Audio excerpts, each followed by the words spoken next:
سمجھتا ہوں کہ اس وقت ہم سب کے بڑے اور اس علاقے کے لیے ایک عظیم نعمت ہے حضرت مولانا محمد نعمت اللہ صاحب قاسمی، جو ایک ادارے کے محتمم نہیں ہیں بلکہ دو ادارے کے محتمم ہیں۔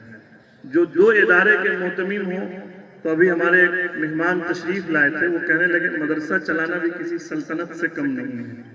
تو سلطنت چلانے والا جو ہے ہر چیز پہ نگاہ رکھتا ہے۔ تو میں حضرت مولانا نعمت اللہ صاحب قاسمی سے درخواست کرتا ہوں کہ تشریف لائیں۔ وہ جامعۃ القاسم کے لیے ایک محسن شخصیت ہے، اور حضرت مولانا مفتی محفوظ الرحمن عثمانی رحمۃ اللہ علیہ سے ان کے دیرینہ رشتے ہیں۔ اللہ تعالیٰ اس کو باقی رکھے اور ان کو سدا سلامت رکھے۔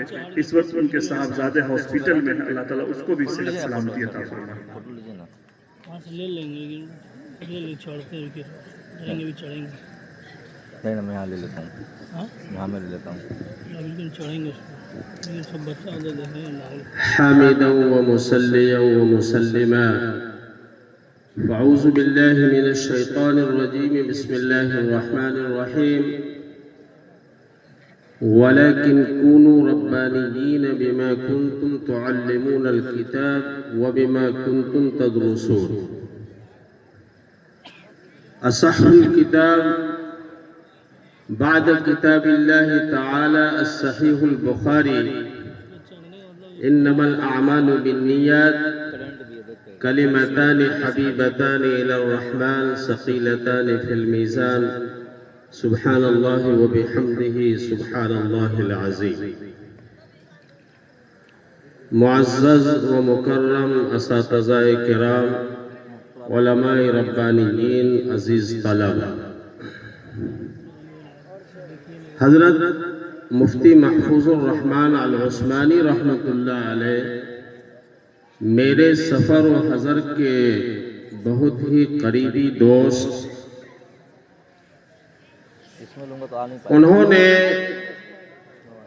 مرض الوفات میں مجھے بار بار فون کر کے بلاتے اور جامعۃ القاسم کے گیٹ پر بیٹھا کر کہتے کہ میں تمہارے لیے چاٹ بنایا ہوں، میں تمہارے لیے ڈش تیار کیا ہوں، تم آؤ۔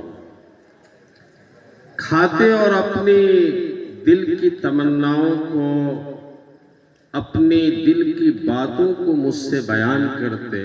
وہ لے گئے مسجد میں، کہا دیکھو نعمت اللہ، یہ اللہ کا گھر ہے اور اس کے دونوں جانب چونکہ دار القرآن ہے تو یہ رسول اللہ کا گھر ہے اور یہاں میرا گھر بنے گا۔ انتقال سے 2 مہینہ پہلے کہ یہاں میرا گھر بنے گا۔ میں نے کہا آپ ایسی بہکی باتیں کیوں کرتے ہیں؟ اللہ تعالیٰ آپ سے بہت کام لے گا۔ میں نے بہت قریب سے دیکھا ہے اس مرد مجاہد کو کہ میں اکیل ہی چلا تھا جانب منزل، مگر راہ رو ملتے گئے اور کارواں بنتا گیا۔ مفتی صاحب کی زندگی کہ زندگی چاہیے خوشبوؤں کی طرح جدھر جائیں مہکتے جائیں۔ مفتی صاحب کے دل میں، مفتی صاحب کے تئیں آج ہر شخص کے دل میں ایک مزار ہے۔ وہ کون دل ہے جس میں نہ ہو مزار تیرا؟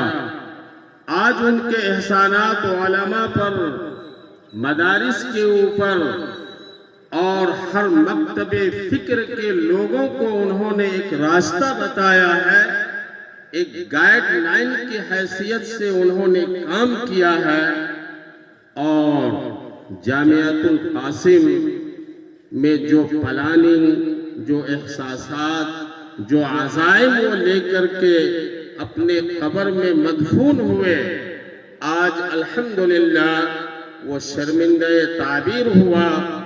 اور قاری ظفر اقبال مدنی جو میرے عزیز ہیں، اور مفتی انصار صاحب جو جامعۃ القاسم کے صدر المدرسین ہیں، اس کو میں دیکھتا ہوں کہ کبھی چین سے نہیں رہتے ہیں، بے چینی محسوس کرتے ہیں، مجھ سے مشورہ بھی لیتے رہتے ہیں، اور ہر چاہے سیاسی لیڈر ہو، سماجی لیڈر ہو، فلاحی کام کرنے والے ہو، چاہے وہ بالکل ہی علاقے کے کاشتکار ہو، سب کے در و دیوار پہ پہنچ کر دستک لگاتے ہیں. اسی کا نام جامعۃ القاسم ہے.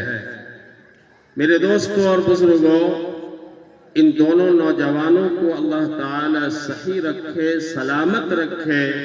اور جامعۃ القاسم کا یہ منظر یقیناً آج چاروں طرف سے معلوم ہوتا ہے کہ جیسے فرشتے پر بچھائے ہوئے ہیں اور عرش سے فرش تک اس کا سلسلہ ہے.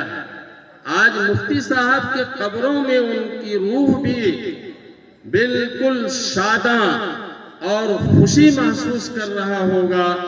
میرے دوستوں، میرے عزیزوں، کہ آج ہم نے جو یہ عزائم، جو پلان بنایا تھا کہ اصح الکتاب بعد کتاب اللہ تعالی صحیح البخاری، آج ماشاءاللہ اس کا افتتاح ہوا ہے.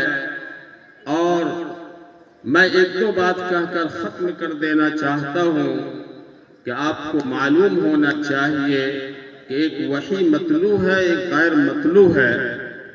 مطلوع سے مراد وہ قرآن کریم ہے، اور غیر مطلوع سے مراد یہ احادیث شریفہ ہے. یہ بھی قرآن کی تفسیر ہے، لیکن قرآن کا وہ مقام ہے کہ امیتابھ بچن جیسا آدمی وہ یہ کہتا ہے کہ جب قرآن کریم کی تلاوت کی جاتی ہے تو میرے دل کو، میرے آتما کو سکون ملتا ہے. لیکن ہم مسلمان قرآن کو سینے سے نہیں لگاتے ہیں. میں تمام حضرات سے گزارش کروں گا، ریکویسٹ کروں گا، نویدن کروں گا کہ احادیث قرآن اور سنت اور شریعت کے مطابق اپنی زندگی کو گزاریں گے انشاءاللہ بھائی. دوسری بات یہ ہے کہ شاہ فہد جب سعودی کے کنگ تھے تو سپر پاور امریکہ کا جو پرائم منسٹر نہیں بلکہ پریزیڈنٹ وہ آیا اور حرم شریف میں اذان کی آواز گونجی، مسجد میں آواز گونجنے لگی تو وہ پریزیڈنٹ اپنی اہلیہ کے ساتھ آئے تھے. جیسے ہی اللہ اکبر کی صدائیں بلند ہوئی کہ وہ امریکہ کے پریزیڈنٹ کو چھوڑ کر اللہ کے گھر کی طرف رواں دواں ہو گئے. ان کو بہت برا لگا کہ میں سپر پاور، میں دنیا کا سپر پاور ہوں، لیکن مجھ سے نہ کہا نہ کچھ سنا اور اکیلے ہی چل دیے. بے یار و مددگار مجھے چھوڑ دیا. جب نماز پڑھ کر آئے تو میرے دوستو، امریکہ کے سپر پاور نے کہا کہ آپ نے مجھ سے کچھ کہا نہیں، ایسے ہی چل دیے. کہا کہ دیکھیے، احکم الحاکمین جو بادشاہوں کا بادشاہ ہے، ان کا بلاوا آیا جس کے سامنے آپ کی کوئی حیثیت نہیں ہے تو میں چل دیا. تو میرے دوستوں اور بزرگوں، یہ ہے کہ آپ جہاں کہیں بھی رہیں، اللہ کے حکم کے مطابق، رسول اللہ صلی اللہ علیہ وسلم کی شریعت کے مطابق اپنی زندگی کو گزاریں گے کہ یہ انشاءاللہ. اور میرے دوستو، میں اسی بات کے اوپر اپنی تقریر کو ختم کر دینا چاہتا ہوں. علامہ اقبال نے کہا ہے کہ عقابی روح جب بیدار ہوتی ہے جوانوں میں تو نظر آتی ہے ان کو اپنی منزل آسمانوں میں. نہیں تیرا نشے من قصر سلطانی کے گنبد پر، تو شاہین ہے بسیرا کر پہاڑوں کی چٹانوں میں. وآخر دعوانا ان الحمدللہ رب العالمین.